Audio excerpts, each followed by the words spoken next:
Now when you go and look at the road, you cannot understand how an accident could happen. You cannot understand how you could get off the bus and be knocked down and killed up there, because it is so safe. You only have to negotiate one side of the road at a time. Cars will be slowing down and expecting something because there is a junction, it's lit, there's a traffic island so you can't go whizzing through. It's all so much clearer that there's something going on, and it's so much safer. And the data backs up the measures. In the 3 years prior to the improvement work, there were 53 accidents resulting in injury and 9 deaths. While in the 2.5 years since the work, there have been 22 accidents resulting in injury and only 1 death. But with another 2 people dying in an accident since we filmed, there are still concerns about the safety of the road. And with Haverhill continuing to grow at a rapid rate, there is a feeling that perhaps more improvements will be needed in the future. At the present moment in time, we're going to carry on campaigning, obviously keeping an eye on the growth plans and making sure that changes can happen without the huge loss of life that's happened in the last 10 years. It's definitely not job done. I'd hate to say that, but people are not injuring themselves on this road, so that's a positive. It's nice to know that something good has come out of something that is so awful. I mean, there's nothing good about Imogen losing her life in that way, but the fact that something positive has come out of it in terms of making that bit of road safer is some sort of comfort. I would never want anyone to go through what we went through. You know, losing your child is one of the worst things that can possibly happen. You know, turning up at an accident scene shortly after it's happened and seeing your daughter on the road is not something you want anyone to go through. And so if you can change a road such that that won't happen again, then that is a fantastic thing to do.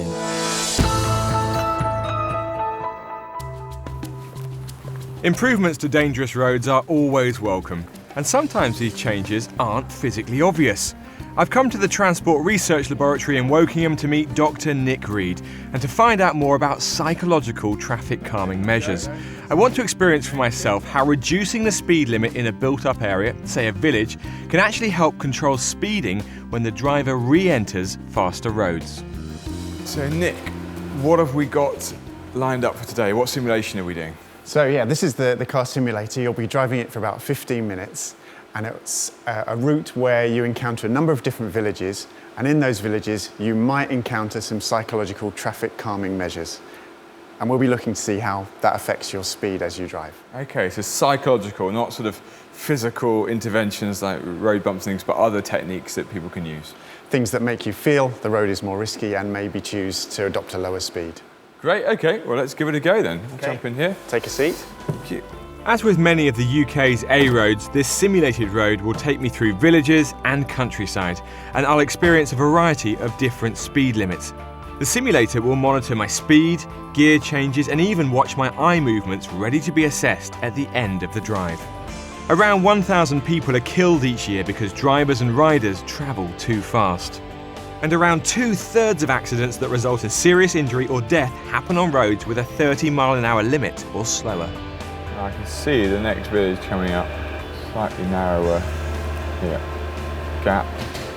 Now there I did feel the road was constricted and I had to slow down. I didn't probably actually brake hard enough, but I did feel that I had to kind of come across slightly into the middle of the road and certainly watch my speeds. That's an example of traffic calming, isn't it? That's right, so there was a brick surface that came out into the left-hand side of the road, making it feel that the road was narrower as you entered the village and hopefully encouraging drivers to slow down as you enter the town. So that's like a gateway measure. Okay, is that what we call it, a gateway? Studies show the percentage of drivers exceeding 40 miles an hour where gateways have been installed falls from 50% to around 10%. Right, so here comes another village. Oh, 20. So this one is testing when you've got an even slower speed limit, how well did the drivers obey that speed limit? Yeah, this bit makes you quite impatient, doesn't it, when you're sort of crawling along. Thank you for driving safely. Hopefully we did. When we're doing these tests, we're not only looking at your speed in the villages, it's your speed outside of the villages as well. So having gone through that 20 miles per hour region, travelling at 60 again feels psychologically faster than it had done previously. Dropping the average driving speed by just 1 mile an hour reduces accidents by 5%. Behaviour in the simulator is representative of behaviour in the real world, and that's exactly what we're trying to test. Time for the results. How have the psychological measures affected my speed? So Nick, how did I do? Well, you drove very well. You kept to all the speed limits and you were lowering your speed appropriately going through each of the villages. What we saw with the psychological traffic calming is that you were more comfortable at the lower speed limits when the psychological traffic calming measures were in place. So you slowed down and took the villages more slowly and were more comfortable at that lower speed when there were these extra measures there. I certainly found the first time I went through a village, I was actually probably doing it quite fast, really, when there were no calming measures. It was the calming measures that made me think about the speed limit a lot more, I suppose. Is that typical? So that's right. These measures are part of a toolkit of measures that an authority can use to help reduce speeds at certain particular locations. And how many people would you test a simulation like this on? In our studies, we use a range of numbers of people. It could be anything from 20 to 100 participants that come in and drive the simulator, and then we compare their results. So what was your conclusion, that these traffic calming measures do work? Yeah, the conclusion was that psychological traffic calming measures are effective and can be more appropriate at certain locations to reduce speeds. Back in Lancashire, the short stretch of the A588 around the village of Stourmine is still 3 times as dangerous as an average British A road. Charlotte Rainford was hit as she crossed the 60-mile-an-hour road to catch a bus.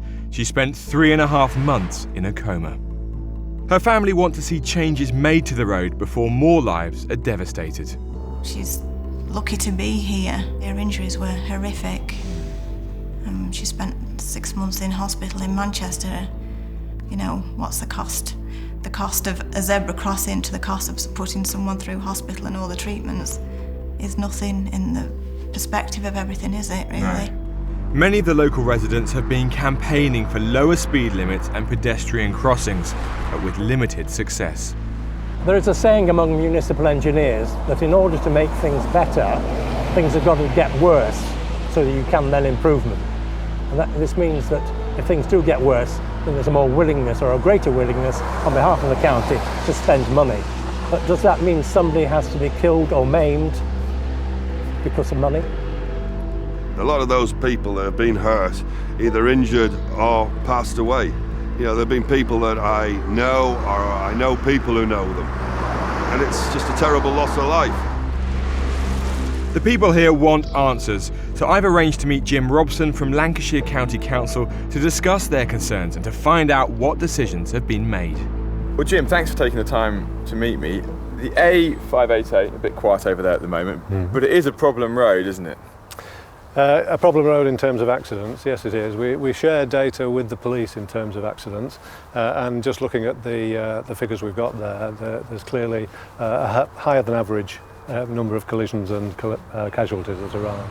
From the residents we've spoken to in Stourmine, there are a couple of things they want addressed. Yes. First of all, to the south of the village, there's a very fast section of road, it's 60-mile-an-hour limit, and they'd like to see that reduced. There was representation locally through a local committee and local people involved through the community that they felt this ought to be taken down to a reduced level. Yeah. The cabinet member listened to this representation and had actually included a reduction to 50 miles an hour as part of the programme that's coming forward, which is due to be completed this financial year. So the speed limit is going to be reduced. That's very good news. And do you think that's still slow enough? I mean, you've got a section that's got lots of driveways, it's got a nursery on the corner, it's got buses, often stationary in the middle of the road.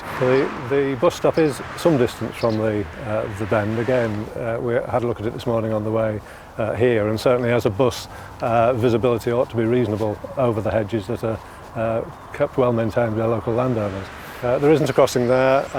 The level of pedestrian activity suggests that a crossing would be inappropriate at that level, and people have to take appropriate caution as they're crossing the road. The council says it's committed to reducing the speed limit to 50 miles an hour, but that doesn't deal with local campaigners' demands for a pedestrian crossing. If hit by a vehicle at 40 miles an hour, 9 out of 10 pedestrians would be killed. At 20 miles an hour, that's just 1 in 40. If we go into the village of Stourmine itself, Yeah. there has been a lot of attention from the local community on the campaign to try and get a crossing in the village. Yeah. Why isn't there a crossing there? But unfortunately, at that location, it simply hasn't met the criteria or beaten schemes with higher priority because of their higher level of pedestrian usage. So Hambleton has a crossing because it has more people, but Stourmine isn't worthy of one. Is that what we're saying? It's not a matter of being worthy of one. It's a matter of looking to see what demands there are around the county. We have to assess them. We have to see which have the highest priority based on those assessments, and then funding is allocated according to that.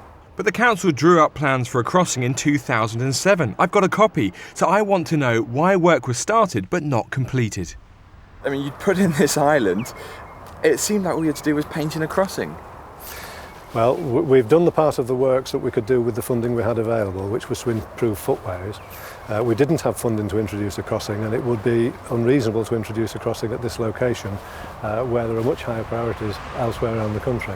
You have to be very careful on this, don't you? Because when it comes down to pots of funding and what we can and can't do, we can build this, but we can't paint that in.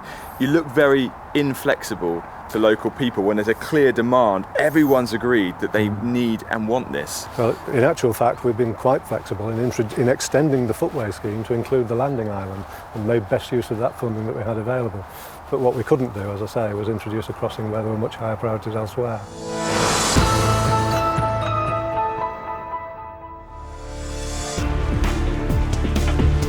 There's no doubt that the A588 has a notorious reputation as an accident black spot.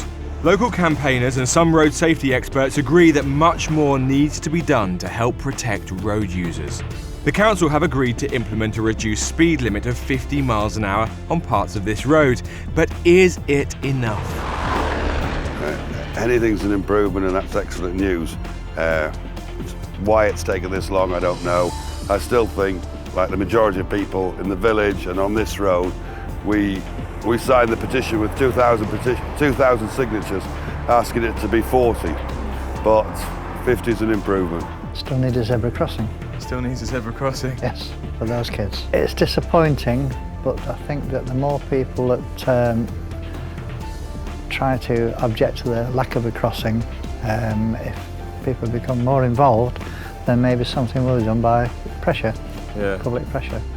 So this road continues to disregard the needs of pedestrians with inappropriately placed bus stops and still no sign of a crossing just down there in Stourmine. But there is some good news. Finally, after all that campaigning, this stretch of the A588 will have its speed limit lowered by 10 miles an hour. Will that be enough to prevent serious accidents here in the future? Well, who knows? But I really hope so.